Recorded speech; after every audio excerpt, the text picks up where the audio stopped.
Colligative properties বা সমাবর্তী ধর্ম বা সংখ্যাগত ধর্ম। এবার কলিগেটিভ প্রপার্টিজ কাকে বলে?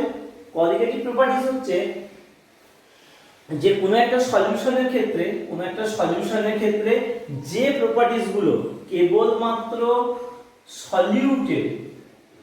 সলিউটের নাম্বারের উপর ডিপেন্ড করবে, কিন্তু তার নেচার বা প্রকৃতির উপর নির্ভর করবে না।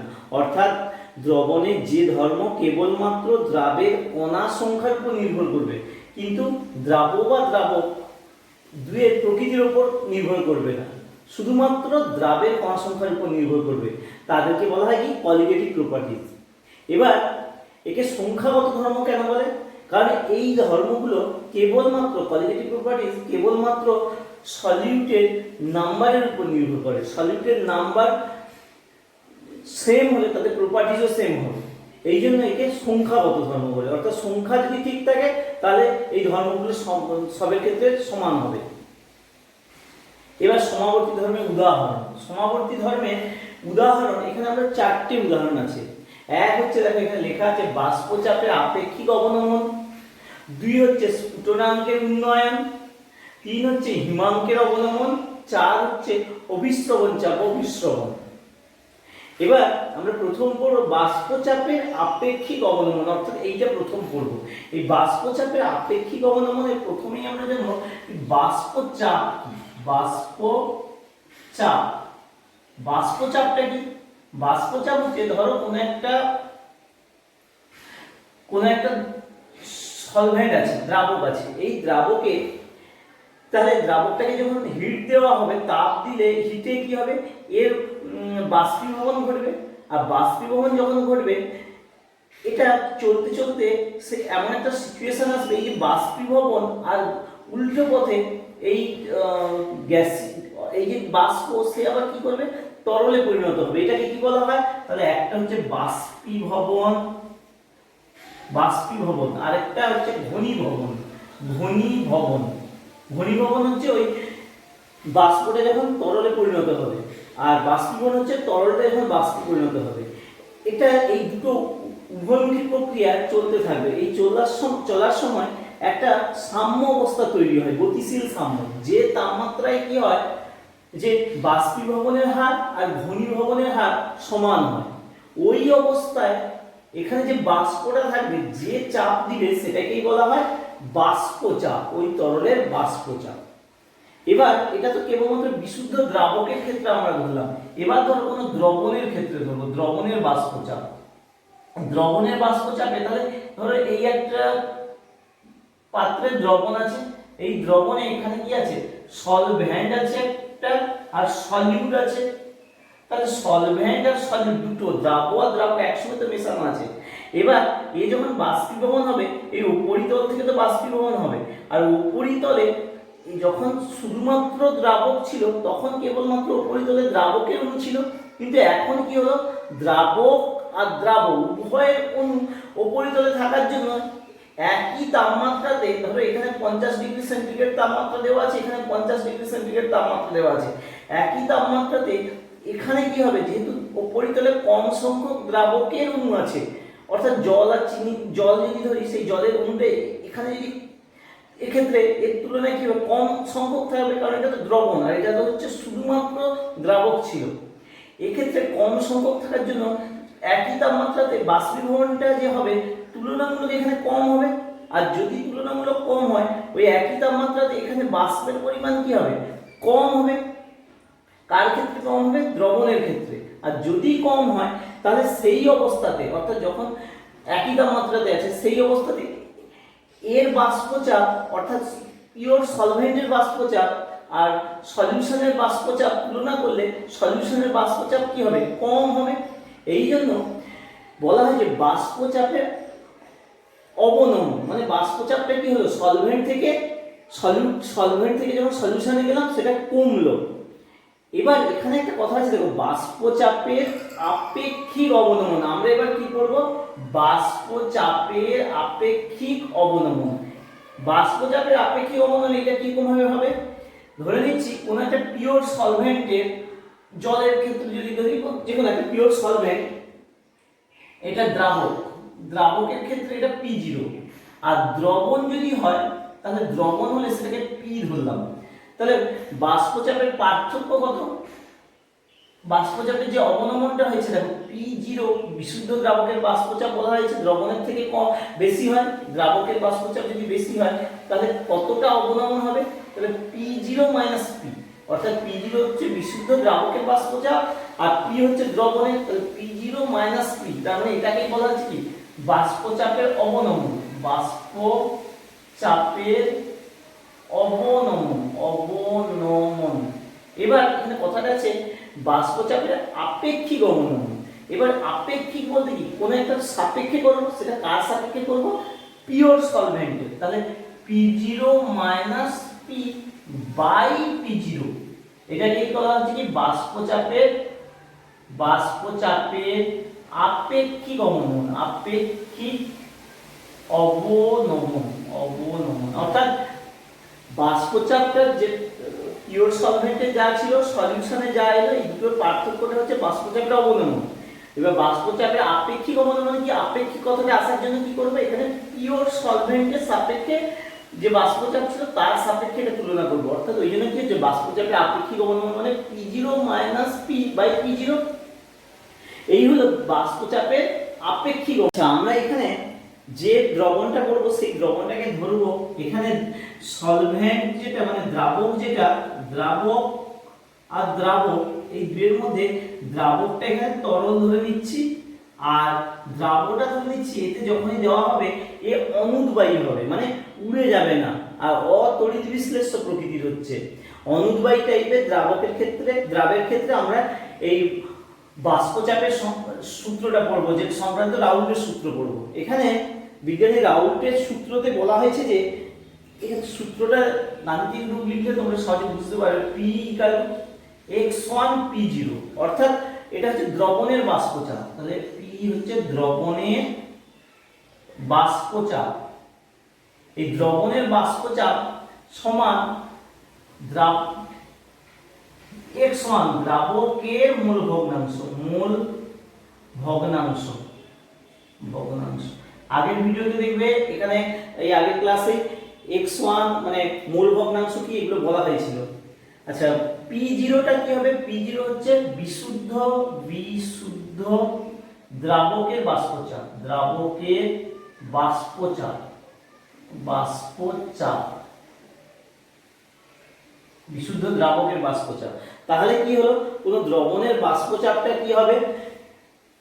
সেটা হবে তার দ্রাবকের মূল ভগ্নাংশ এবং ওই বিশুদ্ধ দ্রাবকের বাষ্পচাপের গুণফলের সমান। এবার এখানে একটা জিনিস মনে রাখবে, এটা কিন্তু অবশ্যই স্থির তাপমাত্রায় হবে। স্থির তাপমাত্রা স্থির থাকবে, স্থির তাপমাত্রায়। আর এটা কি হবে? অনুদ্বায়ী হবে, মানে এই দ্রাবকটা হতে হবে অনুদ্বায়ী, মানে কোনোভাবে উড়ে চলে যাবে না। এইরকম টাইপের দ্রাবের ক্ষেত্রে আমরা ধরবো। এইরকম দ্রাবের ক্ষেত্রে কি হবে? তাহলে স্থির তাপমাত্রায় অনুদ্বায়ী দ্রাবের ক্ষেত্রে দ্রবণের বাষ্পচাপ বিশুদ্ধ দ্রাবকের বাষ্পচাপ এবং দ্রাবকের মোল ভগ্নাংশের গুণফলের সঙ্গে সমান হয়। এই হচ্ছে বাষ্পচাপ সংক্রান্ত রাউল্টের সূত্র। তাহলে এটাকে যদি গ্রাফে আমরা প্লট করি তাহলে কিরকম আসবে? দেখো P = x1 P0। তাহলে এটাকে যদি গ্রাফে প্লট করা হয়, দেখো তাহলে এইখানে একটা গ্রাফ করা হলো। এই গ্রাফে তাহলে আমরা এই বরাবর দ্রবণের মূল ভগ্নাংশ করি। দ্রবণের ক্ষেত্রে মূল ভগ্নাংশ ধরবো। আচ্ছা, এখানে দ্রবণের কেন ধরবো? দ্রাবকের ধরি, দ্রবণ নয়, সরি দ্রাবক। দ্রাবকের মূল ভগ্নাংশ আর এটা কি হচ্ছে? এই পাশটায় বাষ্পচাপ। তাহলে y অ্যাক্সিসে কি ধরলাম? বাষ্পচাপ, x অ্যাক্সিসে দ্রাবকের মূল ভগ্নাংশ। এবার দেখো প্রথমে যখন দ্রবণ ছিল, দ্রবণের ক্ষেত্রে কি হবে? বাষ্পচাপ তো কম হবে। যত দ্রবণটা থেকে দ্রাবকটা বাদ যাবে, বিশুদ্ধ দ্রাবক হলে তবেই তো বাষ্পচাপ তার কি হবে? সর্বোচ্চ হবে। ওই জন্য কি হবে? এটা এই মূল বিন্দুগামী সরলরেখা হবে আর সর্বোচ্চটা ধরে এই জায়গাটায় যদি হয় তাহলে এইটাকে কি লেখা হবে? এটাই হচ্ছে P0 বোঝাবে, অর্থাৎ এই বরাবর এই এতটা হচ্ছে এটা P0, অর্থাৎ এই স্থান এইটাই হচ্ছে তার বিশুদ্ধ দ্রাবকের বাষ্পচাপ। আর এই অবস্থায় মোল ভগ্নাংশ কি হবে? মোল ভগ্নাংশটা কি হবে? কেবলমাত্র দ্রাবক আছে ওই জন্য এখানে x1, তাহলে x1 আর এটা হচ্ছে কি P0, এই হচ্ছে গ্রাফটা। এবার আমরা দেখো এতক্ষণ পড়লাম যে শুধু বাষ্পচাপের ক্ষেত্রে বাষ্পচাপ ধরলে সেক্ষেত্রে কি হচ্ছে রাউলের সূত্র। এবার বাষ্পচাপের আপেক্ষিক অবনমন সংক্রান্ত রাউলের সূত্র, এইখানে প্রত্যেকটাই কিন্তু রাউলের সূত্র আছে, এই প্রত্যেকটাতেই 1 2 3 এগুলো প্রত্যেকটাতে একটা করে রাউলের সূত্র আছে। এই রাউলের সূত্রটা কি? তাহলে বাষ্পচাপের আপেক্ষিক অবনমন সংক্রান্ত রাউলের সূত্র। দেখো বাষ্পচাপের আপেক্ষিক অবনমনে আমাদের সমীকরণটা ছিল মানে গাণিতিকটা ছিল P0 - P/P0, অর্থাৎ বিশুদ্ধ দ্রাবকের বিশুদ্ধ দ্রাবকের বাষ্পচাপ, আর পিটা যেটা সেই পিটা কি হয়েছিল? পিটা হচ্ছে আমাদের দ্রবণের বাষ্পচাপ, দ্রবণের বাষ্পচাপ, আর একটা কি পি, এই পি একই জিনিস, দ্রবণের বাষ্পচাপ। তাহলে বাষ্পচাপের পার্থক্যটা কত? বাই বিশুদ্ধ দ্রাবক, এটা হচ্ছে P0, বিশুদ্ধ দ্রাবকের বাষ্পচাপ, তাহলে P0 - P/P0, এইটা কি হবে? মানে ইজিক্যাল টু x2, অর্থাৎ তাহলে কি হলো এখানে সূত্রটা কি হবে? কোনো অনুদ্বায়ী মানে কোনো কিছু উড়ে যাবে না এরকম কোনো দ্রাবক ধরতে হবে, অনুদ্বায়ী অতড়িৎ বিশ্লেষ্য, যে যেমন সোডিয়াম ক্লোরাইডে ভেঙে গিয়ে একটা থেকে দুটোতে হয়ে যাবে, কারণ Na+Cl- তাহলে সংখ্যা পরিবর্তন হচ্ছে, এরকম নয়। যারা উড়ে যাবে না এবং যারা অনুদ্বায়ী মানে ভেঙে যাবে না, অনুদ্বায়ী অতড়িৎ বিশ্লেষ্য, অতড়িৎ বিশ্লেষ্য মানে যারা এরকম ভাবে 1 থেকে 2 বা 3 এরকম ভেঙে যাচ্ছে না, এইরকম দ্রাবের লঘু দ্রবণ। আচ্ছা আরেকটা কথা বলি, বাষ্পচাপের আপেক্ষিক অবনমন হোক যাই হোক, আমরা এই চ্যাপ্টার পুরো পড়ব লঘু দ্রবণের ক্ষেত্রে। লঘু দ্রবণের বাষ্পচাপের আপেক্ষিক অবনমন, বাষ্পচাপের আপেক্ষিক অবনমন, সেই আপেক্ষিক অবনমনের মান কি হবে? ওই দ্রবণের দ্রাবের মূল ভগ্নাংশের সঙ্গে সমান, ওই দ্রবণের দ্রাবের মূল ভগ্নাংশের সঙ্গে সমান। ওই জন্য P0 - P/P0 ইকুয়াল টু কি x2। তাহলে কি হলো জিনিসটা? কোনো অনুদ্বায়ী মানে উড়ে যাবে না, অতড়িৎ বিশ্লেষ্য যে ভেঙে যাবে না, এইরকম কঠিন দ্রাবের লঘু দ্রবণের ক্ষেত্রে, কঠিন দ্রাবের লঘু দ্রবণের ক্ষেত্রে তার বাষ্পচাপের আপেক্ষিক অবনমন, বাষ্পচাপের আপেক্ষিক অবনমন এই পুরো অংশটা সেটা কি হবে? দ্রাবের মূল ভগ্নাংশের সঙ্গে সমান হবে। এই হলো রাউল্টের সূত্র। এরপরে এই রাউল্টের সূত্রটা আমরা বাষ্পচাপের আপেক্ষিক অবনমন সংক্রান্ত যে রাউল্টের সূত্র, সেটা প্রথমে এই রাউল্টের সূত্র পড়ানো বলা হলো বাষ্পচাপ সংক্রান্ত, সেখান থেকে আমরা কিভাবে প্রমাণ করব সেটা দেখো। একটু আগে সেখানে হয়েছিল কি, দ্রবণের ক্ষেত্রে কি ধরেছিলাম? P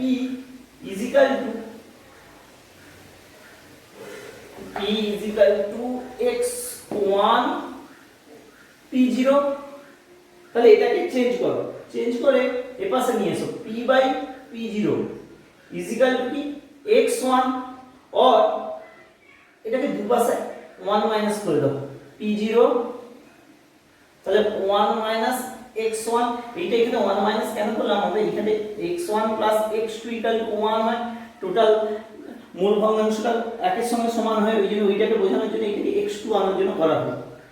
और তাহলে P0, তাহলে এটা কি হচ্ছে উপরে উঠে গেল P0 - P = 1 - x1, আবার দেখো और 1 - x1 = কি x2, তাহলে = x2, তাহলে P0 - P/P0 = x2।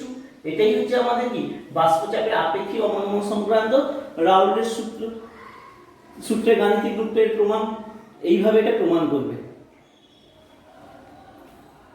এরপরে দেখো, এরপরে এই বাষ্পচাপের আপেক্ষিক অবনমন সংক্রান্ত রাউল্টের সূত্রটা এটা তাপমাত্রার উপর কি নির্ভরশীল? তাপমাত্রার উপর কি কি নির্ভর করে? নির্ভর করে।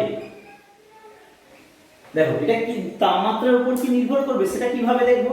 দেখো আমাদের সমীকরণটা হয়েছিল কি P0 -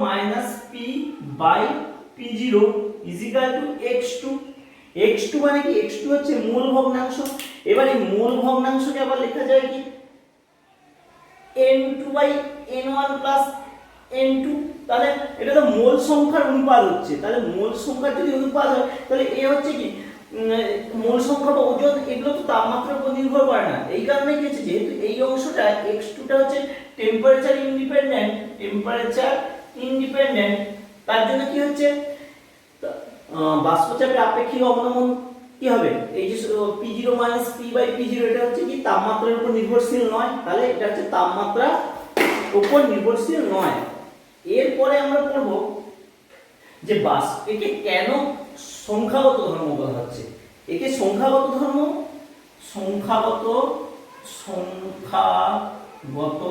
বলে কেন? সংখ্যাগত ধর্ম বলে কেন? দেখো একে কেন মানে বাষ্পচাপের আপেক্ষিক অবনমন এটা কেন সংখ্যাগত ধর্ম? এটা সংখ্যাগত ধর্ম কারণ এটা এখানে ক্ষেত্রে আমাদের কি হয়েছিল যে কেবলমাত্র সংখ্যার উপর নির্ভর করবে, এটা আমাকে দেখাতে হবে। কিভাবে দেখাবো? ধরে নিচ্ছি এ বি দুটো অনুদ্বায়ী অতড়িৎ বিশ্লেষ্য কঠিন কোন দ্রাবক।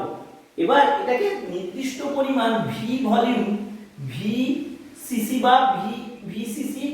বা ভিএমএল ভি লিটার যে কোনো কিছু মানে লিটার হোক সিসি হোক, অর্থাৎ সমপরিমাণ দ্রাবকে এদের এ আর বি দ্রাবকগুলোকে কি হচ্ছে সমপরিমাণ দ্রাবকে এদের সমপরিমাণ বলতে সেম নাম্বার অফ মোল এদের প্রত্যেকটার ক্ষেত্রে আমরা বা একই সংখ্যক কণা আমরা এখানে যোগ করলাম। যোগ করলে দেখা যাবে পৃথকভাবে উভয় ক্ষেত্রে ওই যে P0 - P/P0 এই মানটা এরও ক্ষেত্রে যা আসবে এরও ক্ষেত্রে তা আসবে। তাহলে যেহেতু মান দুটো ক্ষেত্রে সমান এলো, তাহলে ওই জন্য কি বলবো এটা সংখ্যাগত ধর্ম। জিনিসটা কিছু না, তোমরা দুটো আলাদা আলাদা দ্রাব ধরবে, সেটাকে একই পরিমাণ দ্রাবকের মধ্যে যোগ করবে। যোগ করলে দেখা যাবে যে উভয় ক্ষেত্রে বাষ্পচাপের আপেক্ষিক অবনমনের মানটা একই হচ্ছে। ওই জন্য কি এটা একটা সংখ্যাগত ধর্ম। এবার আমরা দ্রাবের আণবিক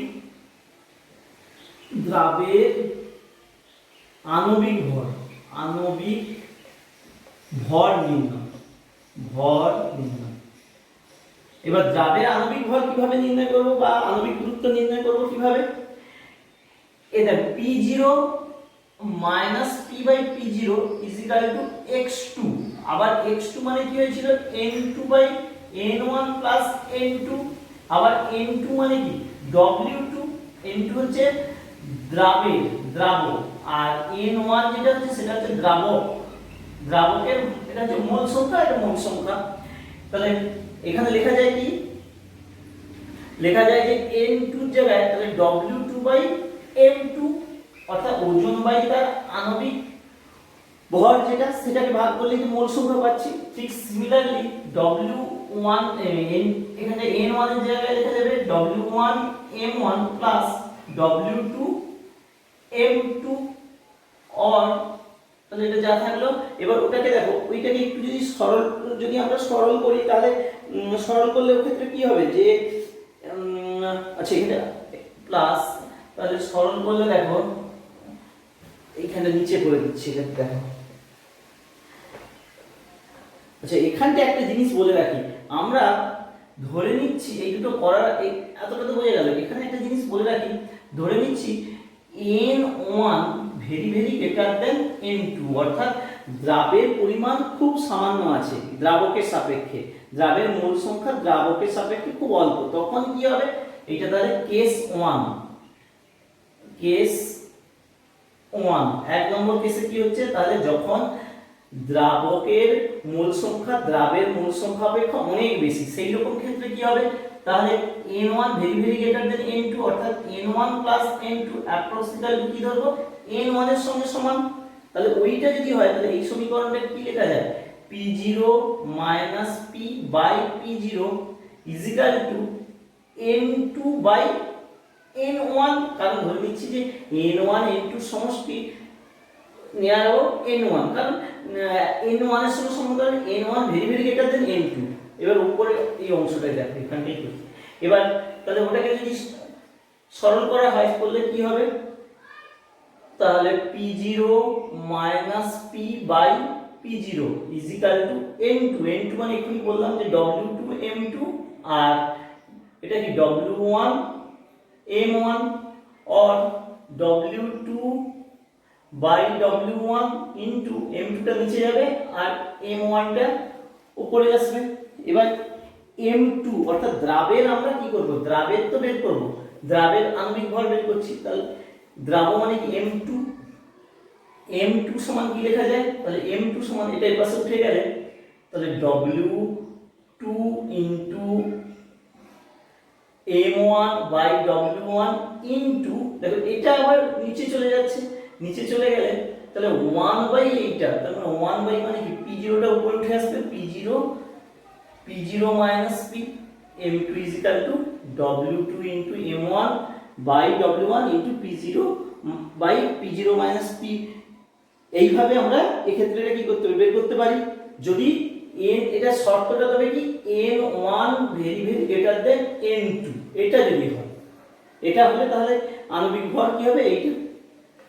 এরপরে 2 নম্বর কেস 2তে আমরা এটাকে বাদ দেব না, অর্থাৎ n2 যে ভেরি ভেরি গ্রেটার দেন যে ব্যাপারটা বলেছিলাম সেই জিনিসটা না, n1 যে very very greater than n2 সেই জিনিসটা না যদি হয়, p0 minus p by p0 is equal to x2 equal to n2 by n1 plus n2, और এটাকে চেঞ্জ মানে উপরটাকে নিচে নিচেটাকে উপরে করে দাও, তাহলে p0 p, তাহলে এটা কি হবে n1 plus n2 by n2 और n2 by n1 by n2 plus 1 और p0 minus by p0 minus p equal to, আচ্ছা এবার এই 1 টাকে তাহলে এই পাশে নিয়ে চলে এসো প্লাস 1 টাকে, তাহলে এটা কি হয় minus 1 n1 by n2 over n1 মানে কি w1 m1 আর n2 মানে কি w2 m2, और তাহলে এটাকে আবার গুণ করে দাও, এখানে সলভ করো p0 minus p equal p0 minus, তাহলে এটা উপরে উঠে গেলে এটা p0 এখানে আর মাইনাস মাইনাস প্লাস হয়ে যাবে, তাহলে ইজ ইকুয়াল টু, তাহলে w1 w2 m2 টা উপরে চলে যাবে আর m1 টা নিচে থাকবে, और p0 কেটে গেলে শুধু p by p0 minus p is equal to w1 m2 w2 m1, और আমরা বের করব কি m2, তাহলে m2 টাকে রেখে বাকি সব একদিকে নিয়ে নাও, তাহলে और m2 equal to কি হবে, m2 equal to w2 into m1 by w1 into, এটা তাহলে এই পাশে থাকলো আর এই জিনিসটা যেমন আছে, তাহলে p by p0 minus p, p0 minus p, p by p0 minus p টা ব্র্যাকেটে রাখলাম, তাহলে m2 ইকুয়াল টু কি w2 into m1 by w1 into p by p0 minus p। যদি আমার এই টার্মগুলো প্রত্যেকটার মান জানা থাকে, অর্থাৎ w2 m1 w2 w1 m1 p আর p0, তাহলে আমরা কি করব m2 এর মান বের করতে পারবো। আচ্ছা এই যে রাউন্ডের সূত্রের কথা বলা হচ্ছে, এটা কার ক্ষেত্রে প্রযোজ্য, এটা মোটামুটি দেখবে এই যে কলিগেটিভ প্রপার্টিগুলো যে চারটে বলা হয়েছে সবের ক্ষেত্রে একই, এক হতে হবে কি যে আমার দ্রাবটা হবে সে অনুদ্বয়ী অসংযোজিত, মানে দুটো অণু পরস্পর যুক্ত হয়ে যাবে এমন হবে না, বা আর হচ্ছে কি কঠিন দ্রাব হতে হবে, তাহলে অনুদ্বয়ী অসংযোজিত আর কঠিন দ্রাব, আর তার সঙ্গে আরেকটা কথা এখানে যেটা লেখাও নেই, অবিশ্লেষ্য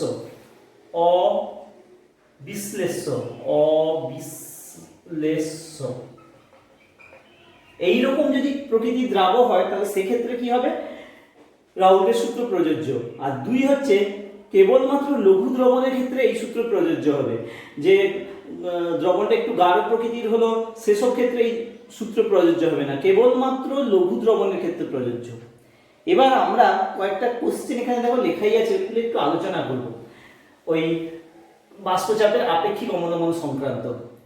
আচ্ছা, বলা আছে বেঞ্জিন দ্রাবকে প্রথমে দেখো অ্যাসিটিক অ্যাসিড CH3COOH, তারপরে C6H5COOH COOH, আরেকটা দেওয়া আছে PHOH, অর্থাৎ acetic acid, benzoic acid, phenol, এইগুলো দ্রবীভূত করা আছে। বলা হয়েছে যে বাষ্পচাপের আপেক্ষিক অবনমনের মান কেমন পরিবর্তন হবে। দেখো এই ফেনল হোক বা তোমার অ্যাসিটিক অ্যাসিড হোক বা তোমার বেঞ্জয়িক অ্যাসিড হোক, এরা কি করে ডাইমার গঠন করতে পারে। ধরো এই যে দুটোর ক্ষেত্রে প্রথমে RCOOH, এটা কি করে আরেকটা অণু RCOOH এইরকম ভাবে যুক্ত হয়ে থাকে, C ডবল বন্ড O, আর তাহলে RCOOH দুটো পরস্পর একত্রে থেকে ডাইমার রূপে আচরণ করে। তাহলে আমার ধরে নিচ্ছি এখানে RCOOH এর সংখ্যা যদি 50টা হয়, তাহলে ওরা ডাইমার হিসেবে থাকলে এই মুহূর্তে ডাইমার অবস্থায় যে অণুগুলো, ডাইমার অণুগুলো, সেগুলো কটা হবে, দুটো নিয়ে একটা, তার মানে তখন কি হয়ে যাচ্ছে 25টা হয়ে যাচ্ছে। তাহলে কলিগেটিভ প্রপার্টি হচ্ছে কি, জাস্ট নাম্বারের উপর ডিপেন্ড করছে যে সলিউটের বা দ্রাবের নাম্বার, দ্রাবের মোল সংখ্যা বা দ্রাবের কণা সংখ্যা বা অণু সংখ্যা কতগুলো। তাহলে আপেক্ষিক বাষ্পচাপের আপেক্ষিক অবনমন এটাও তার মানে কি করবে, এক্ষেত্রে কমে যাবে, কারণ যেহেতু RCOOH দু অণু পরস্পর যুক্ত হয়ে ডাইমার রূপে অবস্থান করছে। তাহলে এক্ষেত্রে কি হবে, বাষ্পচাপের আপেক্ষিক অবনমনের মান কি হবে, যতটা অবনমন হওয়া উচিত ছিল সেই অবনমন হবে না, অবনমনের মান হ্রাস পাবে বা কম হবে। এরপরে দেখো, আচ্ছা এরপরে দ্রাবক উভয় উদ্বায়ী হলে relative lowering of vapour pressure সমীকরণ কি হবে। আচ্ছা, এইখানে আমরা এতক্ষণ পড়েছিলাম যে দ্রাবকের মধ্যে দ্রাবকটা হচ্ছে উদ্বায়ী প্রকৃতির ছিল, দ্রাবক, কিন্তু দ্রাবক অনুদ্বায়ী প্রকৃতির ছিল। কিন্তু দ্রাবক যদি উভয় উদ্বায়ী প্রকৃতির হয়, সেক্ষেত্রে সমীকরণ কি হবে, সেক্ষেত্রে সমীকরণটা ধরে নিচ্ছি যে বিশুদ্ধ দ্রাবকের যে বাষ্পচাপ সেটা হচ্ছে P10, বিশুদ্ধ দ্রাবকের বাষ্পচাপ এটা হচ্ছে P10, আর দ্রাবের হচ্ছে P20, দ্রাবের বাষ্পচাপ P20। এবার আচ্ছা, উপরে এই কোশ্চেনটা মুছে দিচ্ছি। এবার আরো ধরা হয়েছে যে এক্ষেত্রে যে অংশ এদের আংশিক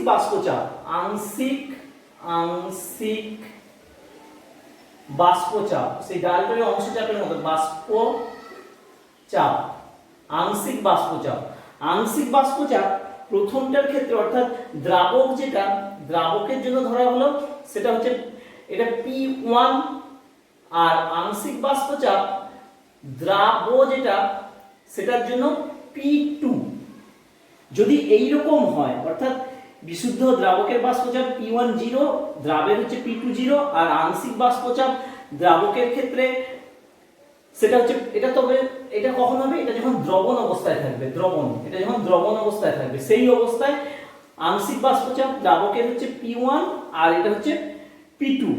এছাড়া আরো ধরতে, আর এখানে কি হচ্ছে, এখানে মোল সংখ্যা, এটা যদি N এর মোল সংখ্যা দ্রাবকের যদি হয় N1 আর দ্রাবের যদি N2 হয়, তাহলে সমীকরণটা কি হবে, এক্ষেত্রে দুটো সমীকরণ হবে। দুটো সমীকরণ বলতে, এক হচ্ছে 1 দিয়ে, অর্থাৎ বিশুদ্ধ দ্রাবকের জন্য একবার ধরবো, তার আংশিক বাষ্পচাপ ধরে, আবার দ্রাবের জন্য একই রকম ভাবে বিশুদ্ধ দ্রাবক এবং তার দ্রবণের অবস্থায় আংশিক বাষ্পচাপ ধরে দুটো সমীকরণ পাবো। তাহলে দুটো সমীকরণ কিরকম হবে, এক হচ্ছে P10 P1/P10, এটা ইজিক্যাল টু কি হবে, যেহেতু এটা দ্রাবকের জন্য ধরেছি, তার মানে এটা দ্রাবকের জন্য ধরেছি, তার মানে এটার ক্ষেত্রে কি হবে, N2xN1/N2।